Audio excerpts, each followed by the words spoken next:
Jadi yang menundukkan hewan ternak untuk manusia itu sebenarnya siapa? Allah. Allah. Kalau Allah tidak menundukkan, kira-kira hewan ternak itu bakal nurut nggak ke manusia? Nggak bakal.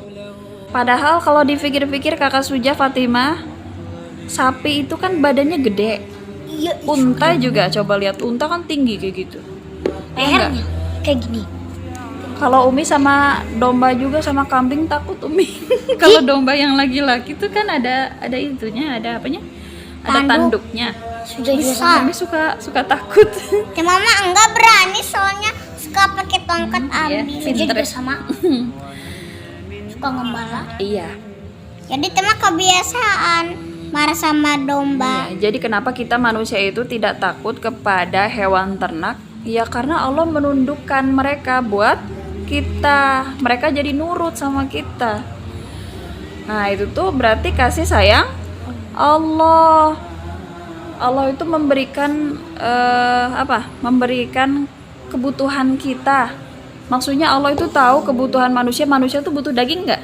Butuh lah. Manusia butuh daging. Terus manusia butuh susu nggak? Butuh. Butuh. Manusia butuh susu. Harus punya energi. Iya.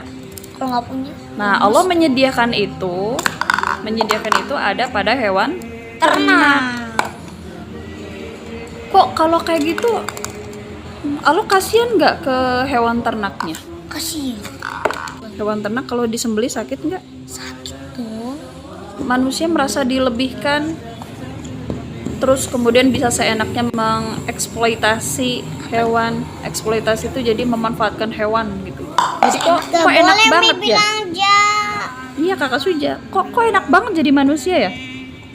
Jadi manusia enak banget ya, bisa memanfaatkan hewan, bisa menyembelih hewan. Apa pelajaran yang didapat?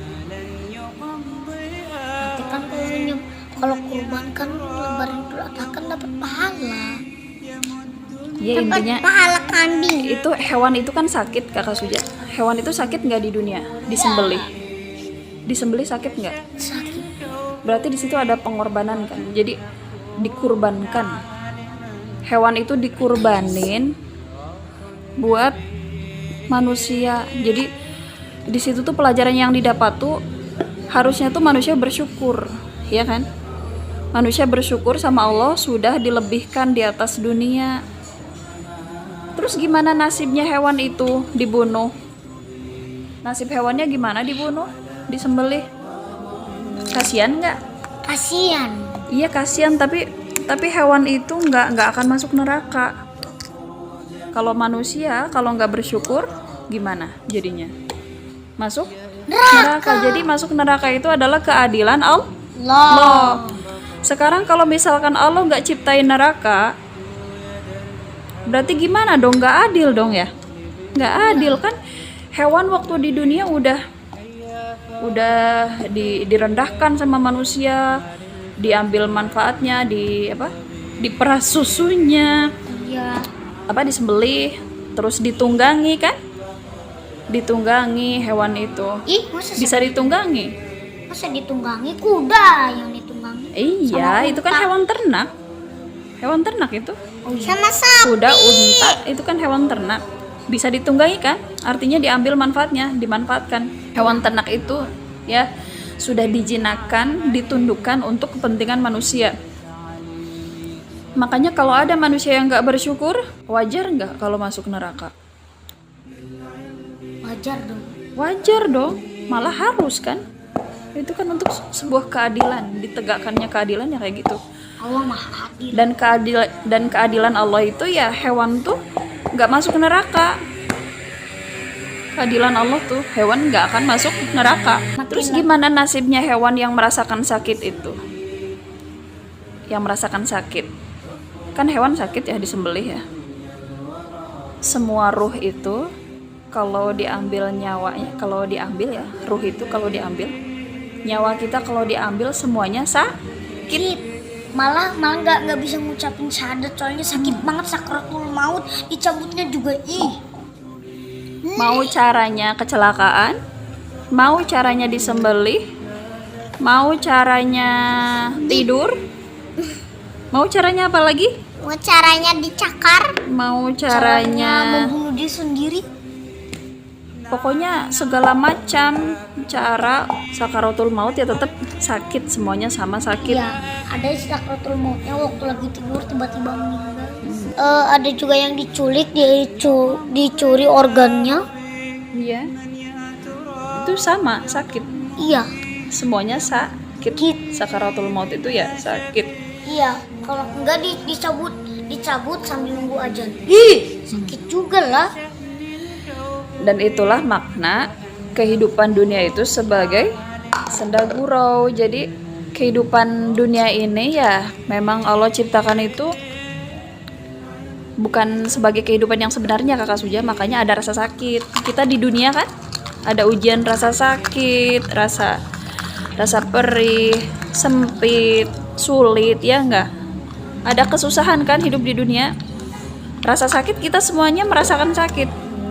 Yaitu hakikatnya kehidupan dunia ini hanya sebagai senda gurau. Kalau kehidupan yang benar nanti di akhirat ada nggak rasa sakit? Ada dong. Ada di Siksa. neraka, iya di neraka. Tapi kalau kehidupan yang bertahun-tahun. sebenarnya itu ya di surga. Di surga manusia merasakan sakit nggak? Nggak sakit. Kalau lambat nikah terus udah hari kiamat gimana? Emang bisa nikah di surga? Nggak bisa. Kan banyak yang gak menikah di dunia juga. Nanti sama Allah dikasih pasangan di surga insya Allah. Nih juga ada yang udah nikah, nanti istrinya nanti jadi bidadari, nanti nikah lagi. Iya. Kakak Suja kalau masuk ke surga nanti istrinya banyak. Aku punya suami. Pasti sudah bisa dapat 5. Banyak orang beriman itu istrinya banyak. Dan mama pengen suaminya satu aja. Ya iyalah satu aja, ngapain banyak-banyak, perempuan mah satu. Umi juga cukup satu. Di surga masih kamu pengen punya 10.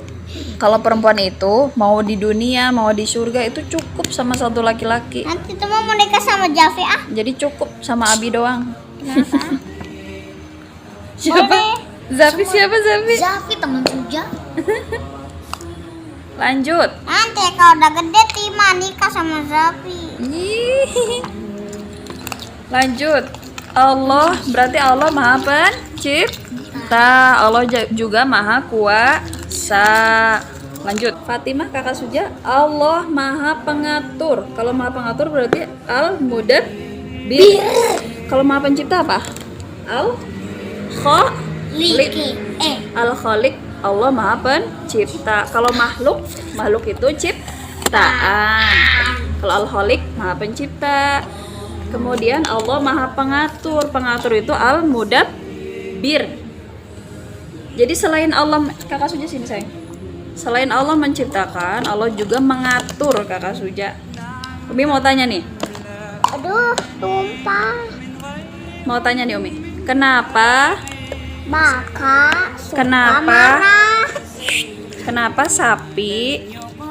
Kenapa sapi, kambing, kemudian apa lagi?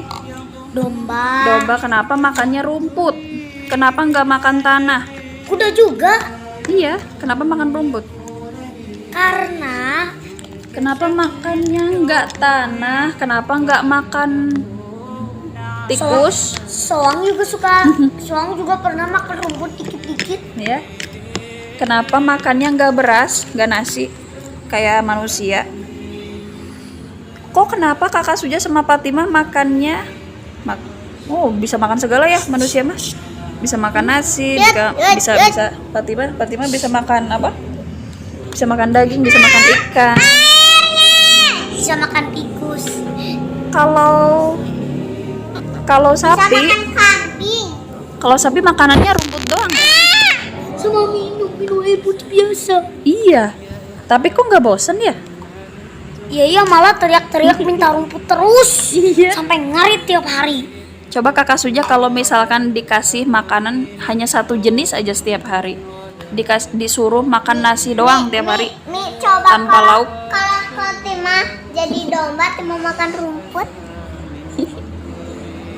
Jangan, ngapain jadi domba? Dia suka.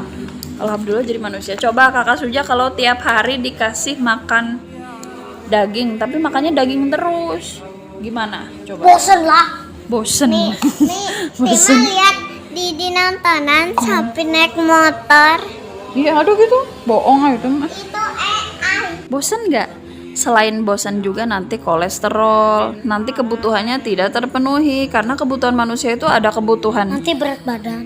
Iya, bahaya kalau makannya cuma daging doang tiap hari. Manusia itu kan butuh karbohidrat, butuh protein, butuh vitamin, butuh zat besi dan Masa lain zat besi sebagainya. doang? Kalau Masa makan, zat besi iya doang? kalau makan sayur doang juga nggak baik. Kalau Iya. kelebihan makan sayur biasanya penyakit apa?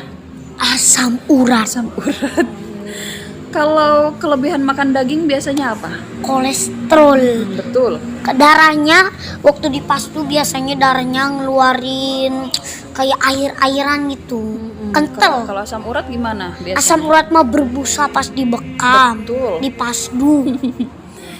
Terus kalau kelebihan garam biasanya hipertensi. Apa? Hipertensi kalau kadar garamnya itu terlalu tinggi biasanya. Kebanyakan makan asin tuh ya. Orang tuh tekanan darahnya suka tinggi biasanya. Kayak gini tuh kan. Wah! Sama jantung dipompa kali. Contohnya kalau tekanan darah tinggi itu mudah emosi, Mudah meledak. marah. Mudah marah, mudah meledak tuh. Tidur. Jadi Meledak-ledak emosi. warga makan garam.